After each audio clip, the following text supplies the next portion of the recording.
예, 오늘 2부의 컨셉은 6.1 선거 라디오 유세입니다. 각 당의 선거 사령탑을 연결해서 각 당이 보는 판세, 또 핵심 이슈에 대한 입장, 마지막 호소까지 듣겠습니다. 국민의힘 김기현 공동선대위원장 그리고 민주당 김민석 공동총괄 선대본부장을 만날 텐데요. 두 분의 일정에 따라서 인터뷰 순서는 정해졌다는 점 미리 말씀을 드리죠. 자, 그러면 민주당 선대위의 김민석 공동총괄본부장부터 연결을 해볼까요? 김민석 본부장님 안녕하세요. 네, 안녕하세요. 예, 오늘 아침도 어떻게 현장에 계십니까? 아직은 안 나가셨나요?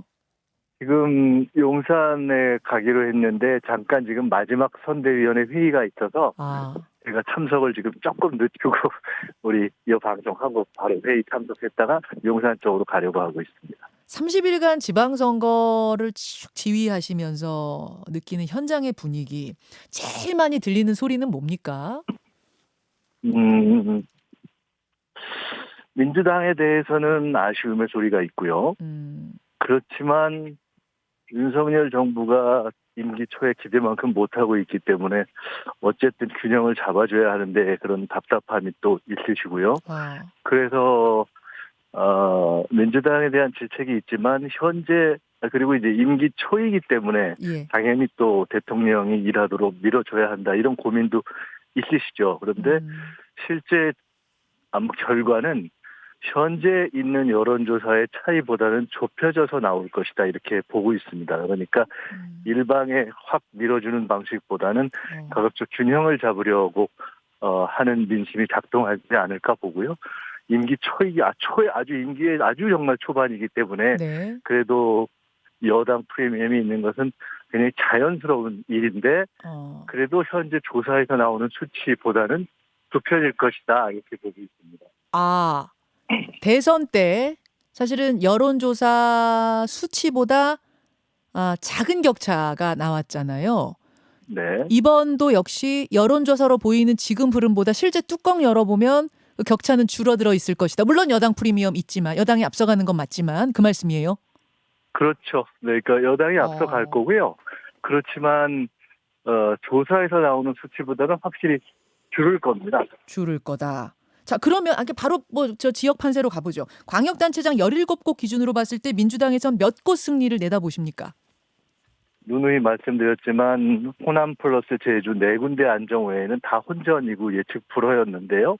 원래 그 다섯 군데 중에서도 꼽지 않으셨어요, 본부장님? 네 곳으로 줄었어요? 처음에 네 곳이 안정이었어요. 세종이 이제 있었는데 어, 세종은 초반부터 완전한 안정이 아니었습니다. 아하, 그래서 나머지 그러니까 비교적 경합 우위였다고 볼 수 있죠. 세종은. 예. 그리고 나머지는 경합 또는 경합 열세까지 해서 5% 7% 플러스 마이너스인 경우를 다 하면 한 5군데 정도의 경합 지역으로 봐서 예. 그중에 저희가 한 3분의 2 정도를 해서 6, 7개를 넘어가면 굉장히 선전이라고 처음부터 설정을 했는데요. 어, 실제로 선거가 시작된 후에 생긴 안팎의 변수들이 있어서 네. 지금은 네 군데를 확실하게 이기고 하나 더 다섯 여섯이 되면 그 굉장한 선박이 될 것 같고 어, 지금 네 군데 중에 이제 네 군데를 확실히 굳히기도 꼭 우리가 아주 장담하기는 쉽지 않은 그런 막판에 아주 초경합 혼전 상태로 들어갔다 이렇게 보입니다. 지금 너무 좀 이렇게 겸손 내지는 엄살 이런 건 아니, 제가 그런 원래 건 아니세요? 엄살주의자가 아니거든요. 제가 원래 엄살 잘 안 떠는데 아시다시피 현재 상황이 어, 어, 아주 박박한 경합으로 들어간 게 맞는데요. 예. 아무래도 이제 그러한 때에는 그래도 임기 초 프리미엄이 작동을 하는데, 예, 예. 근데 다만 최근 며칠 사이에 음, 이제 윤석열 정부의 임기 초 그림이 거의 딱 나오면서 네. 이것은 그냥 선거를 떠나서 확실하게 균형을 잡아줘야 되겠구나 하는 생각도 더 드러나는 것 같고 저희도 그런 호소를 시작했습니다. 예를 음, 들어서 가장 대표적인 것이 인사 문제에 있어서 예. 대통령 최측근 검증을 대통령 최측근 한동훈 장관한테 맡기는 이건 정말 보도 듣도 못한 지금 시스템으로 가고 있지 않습니까?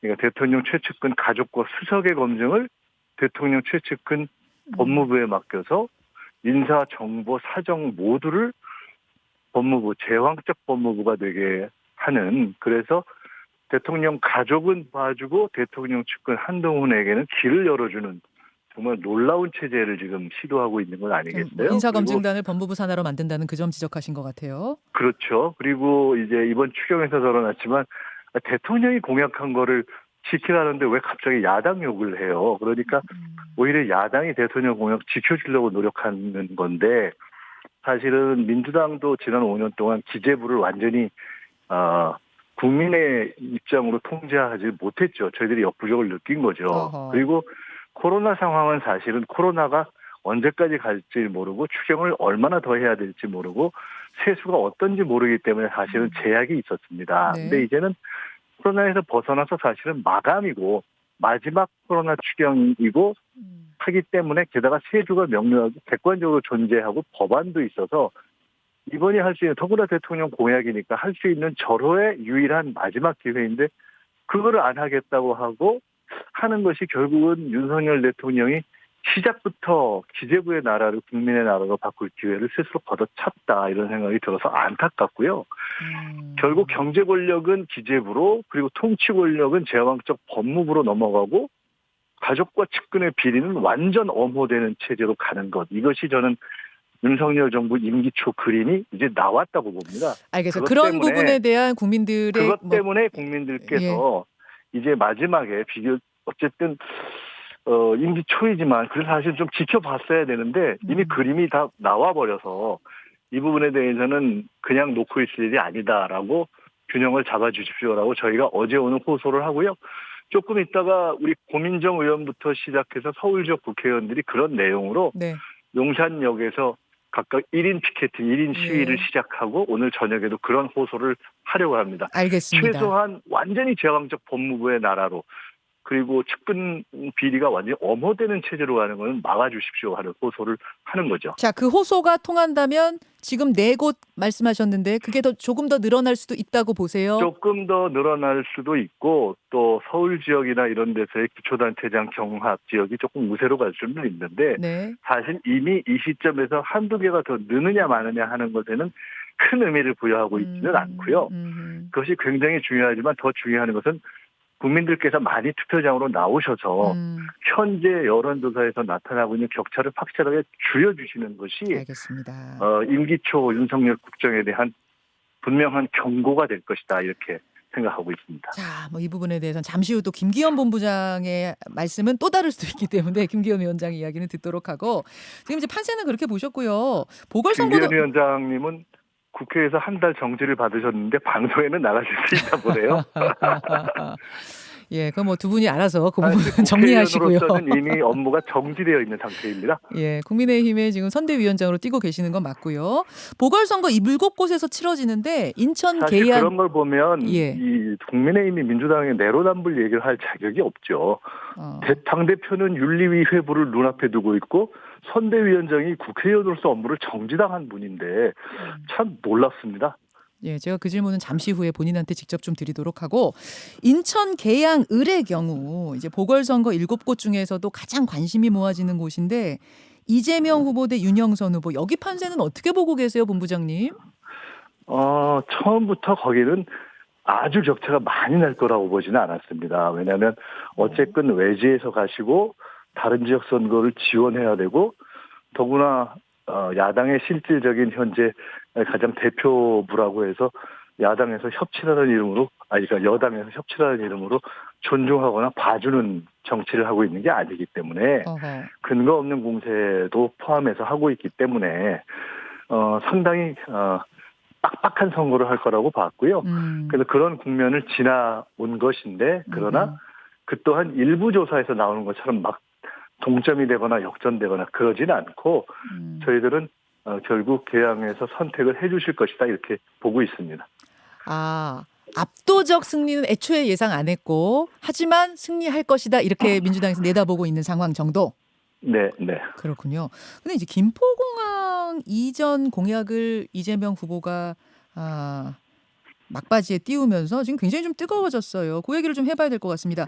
김포공항을 인천공항과 통합하고 그 지역에 아파트를 짓겠다는 이재명 후보의 공약, 이거는 민주당 선대위의 공식 입장으로 보면 됩니까? 아니 원래 대선 때 대선 공약을 할까 하고 논의를 했고 예. 그때 송영길 대표가 강력히 밀었는데 결국은 당의 검토를 해서 아닌 걸로 접었고요. 이번에도 이제 그때 논의에 기초해서 이제 이재명 후보는 인천으로 가시고 송 대표가 이제 서울로 온 상황에서 네. 두 분이 어차피 이거는 장기적인 연구 과제로 검토해야 되는 거 아니냐라는 차원에서 초장기 연구 과제로 검토하는 협약을 한 겁니다. 근데 그것을 갑자기 무슨 즉시 실행 공약인 것처럼 국민의힘에서 막 치고 나온 건데요. 너무 그렇게 과민하실 필요는 없다. 왜냐하면 이재명 후보가 그 일 이후에 저한테 말씀하시기로 이거 그냥 장기 연구 과제다라고 말씀하셨고 아, 잠시만요. 그러면 공약이 아니고 초장기 연구 과제로 그냥 둔다 네, 정도로 실제로 이해하면 돼요? 당시에 그 이벤트의 제목이라든가 내용을 보시면 예. 공약 발표가 아니라 연구 과제 협약 이렇게 되어 있을 겁니다. 연구 저는 과제 그렇게 들었습니다. 예. 연구과제 협약식 정도였다. 근데 어제 말입니다. 이재명 후보가 이 국민의힘의 공격에 대해서 뭐라고 답을 했냐면 이것이 제주관광에 악영향을 입힌다는 해괴한 주장을 지금 오세훈 후보가 하고 있다. 김포공항과 인천공항은 고속전철로 10여 분 거리밖에 안 된다. 이렇게 하면서 이것이 반드시 필요하다는 주장을 굽히진 않으셨거든요. 공약이 아니어도 예. 공약이 아니라는 것과 이러이러한 부분에 대해서 검토할 수 있고 그 내용 중에 이러이러한 근거가 있다는 얘기는 할 수가 있죠. 그러니까 다만 이것이 확정된 공약이다라고는 네. 본인이 말씀을 안 하신 저는 그렇게 듣지 않았고요. 아하. 당도 그렇고 예를 들어 두 분 중 예를 들어 서울시장이 된다, 뭐 경기도지사가 된다, 인천시장이 된다 이러면 서울연구원이나 인천연구원 이런 데서 이거 장기 검토 시키거든요. 예. 전혀 아닌 걸 포함해서 수십 가지 과제가 검토 테이블에 오릅니다. 그런 차원에서 충분히 할 수 있는 거죠. 이게 실행을 한다고 결정해도 10년 이상 걸릴 수 있는 일들이기 때문에 당연히 이것에 대한 연구 과제나 네. 예를 들어 그 뭐죠? 이렇게 그 연구 주는 거 발주하는 이런 네. 등등을 할 수 있는 것이기 때문에 그런 차원에서 두 분이 소프트하게 시작했던 것이 좀 키워졌다 이렇게 보고 있습니다. 사실은 지역 주민들은 이걸 공약으로 생각하고 우리의 수건 사업 해결해 주는구나 해서 한 표 던질 수도 있는 문제이기 때문에 공약이냐 아닌가는 굉장히 중요한 문제인데 공약은 아니다. 중요한데 예 그렇게 느끼실 수 있죠. 선거 국면에 나왔기 때문에 그렇긴 한데 어쨌든 실제로는 그 행사 자체가 공약 발표는 아니었던 것으로 저는 듣고 있습니다. 그래서 그 정확한 행사의 명칭이 아마 그럴 겁니다. 당의 입장 연구과제 협약. 당의 입장도 그 부분에 대해서는 아직 없다고 보면 되는 그렇습니다. 거고요. 당의 입장도 알겠습니다. 당연히 예. 지방선거 공약은 지방의 각 후보자들이 상황에 맞게 하는 것이어서 그거를 총선이나 대선처럼 단일 공약으로 정리는 잘 안 하거든요. 그 제주도에서 근데 지금 민주당이 이게 영향을 받는다 이런 얘기 나오고 또 수도권 전체도 이 김포공항 이전 문제 때문에 영향을 받는다는 얘기가 나와서요. 당내에선 좀 우려가 많이 나오더라고요. 이재명 후보 하나 살자고 지금 다른 후보들 흔들리게 하는 거 아니냐 이런 좀 볼멘 소리도 나오는 모양입니다. 아니 다른 분들이 이미 다 각각의 입장을 얘기했기 때문에 당이 그런 입장에서 하나를 민 것이 아니기 때문에요. 그렇게 말씀하시는 것이 꼭 맞지는 않고 왜냐하면 서울 의원들은 서울 의원들대로 이런 부분을 이렇게 결정하거나 동의하거나 검토한 바가 없어서 그런 공감이 있지 않기 때문에 소영길 후보도 이건 그냥 연구 과제고 제주도에서도 동의해야 될 문제다 이렇게 말씀을 알겠습니다. 하셨지 않습니까? 예, 알겠습니다. 제주도에서는 당연히 혹시라도 이게 공약이 되면 어떻게 하는 차원에서도 문제 제기할 수 있는 거죠. 네. 지방자치이기 때문에. 선대 본부장 입장에서 보실 때는 뭐 이 주제가 제주도까지 흔들 주제는 아니라고 보시는 거고요. 아니 이것이 이제 영향. 흔들기 위해서 오히려 이제 막 하겠죠. 국민의힘이. 네, 그렇게 안 되도록 저희는 해야 되는 거고요. 애초 설정 자체가 이것을 내부에서 뭐하러 흔들겠습니까? 알겠습니다. 민주당의 김민석 선대위 공동총괄본부장 여러분 지금 만나고 계십니다. 그나저나 지난주에는 지도부 갈등 때문에 당이 좀 떠들썩했는데 어제 보니까 이재명 총괄상임선대위원장, 윤호중 비대위원장, 박지원 비대위원장 손 꽉 잡으셨더라고요. 네. 예, 이제는 뭐 다 좀 봉합이 되고 쇄신의 과제를 함께 실천하자 이렇게 마무리됐다고 보면 되는 건가요? 선거나 정치 과정에서 이견도 있고 이견도 있고 또 이렇게 정리되고 그런 건 일상사지 않습니까? 예. 그래서 이번에 사실 뭐 586 용태론이 쟁점이 된 것처럼 보였지만 실제로는 그것이 쟁점이라기보다는 내로남불 문제를 어떻게 다루고 표현할 것인가에 대한 태도와 방법에 대한 논란이 더 컸다고 봅니다. 근데 그리고 이제 소위 팬덤에 대해서 팬덤 전체를 타부시할 것이냐 아니면 팬덤의 일부 욕설이라든가 이런 거를 문제시할 것이냐를 놓고 논란이 있었는데 네. 그런 과정에서 그 박지원 위원장이 평소 생각했던 문제제기가 있었고 그것이 정확하게 관역을 명확하게 잡지 못한 측면이 있어서 확대된 면이 있고 상호 논란이 있었고 최종적으로 정리가 돼서 어허. 결국은 선거를 앞둔 국면이기 때문에 가령 내로남불 얘기를 하면 우리는 가령 어떤 문제가 있으면 그걸 정리하고 있는데 가령 이준석 대표 거는 상대당에서는 덮고 가고 있는데 우리만 막 뭐 고해성사를 하듯이 하면 도덕적으로는 옳을지 모르지만 정치를 하는 입장에서는 당원들이나 후보들이 보기에는 맞지 않지 않습니까? 그러니까 그런 문제를 라든가 또는 알겠습니다. 그 팬덤 문제에 있어서 팬덤 전체는 어떻게 보면 권리 당원이기 때문에 그중에 그것을 팬덤이 아니라 욕설 문제를 지적하는 것으로 박지원 위원장 자신이 표현을 바꿨습니다. 예, 그래서 본부장님. 그렇게 정리가 돼간다고 봅니다. 예. 사실은 제가 양쪽 시간을 좀 안배를 해야 되기 때문에 중요한 말씀하시는데 좀 끊어서 죄송하고요. 네, 아닙니다. 30초 남았습니다. 마지막 국민들께 보내는 호소 해주시죠. 민주당 어렵습니다. 또 대선의 패배에서 많은 부족함이 있고 평가를 받은 점이 있습니다. 근데 최선을 다하고 있고 부족하지만 나라 전체를 봐서 균형을 잡아주시고 그리고 적어도 지역을 대표할 차세대 인물, 차세대 주자가 될 만한 인물들은 살려주십시오. 이렇게 부탁을 올리겠습니다. 여기까지 오늘 말씀 듣겠습니다. 고맙습니다. 네, 감사합니다. 민주당 선대위 김민석 공동총괄 본부장이었습니다. 김현정의 뉴스쇼는 시청자 여러분의 참여를 기다립니다. 구독과 좋아요, 댓글 잊지 않으셨죠? 알림 설정을 해두시면 평일 아침 7시 20분 실시간 라이브도 참여하실 수 있습니다.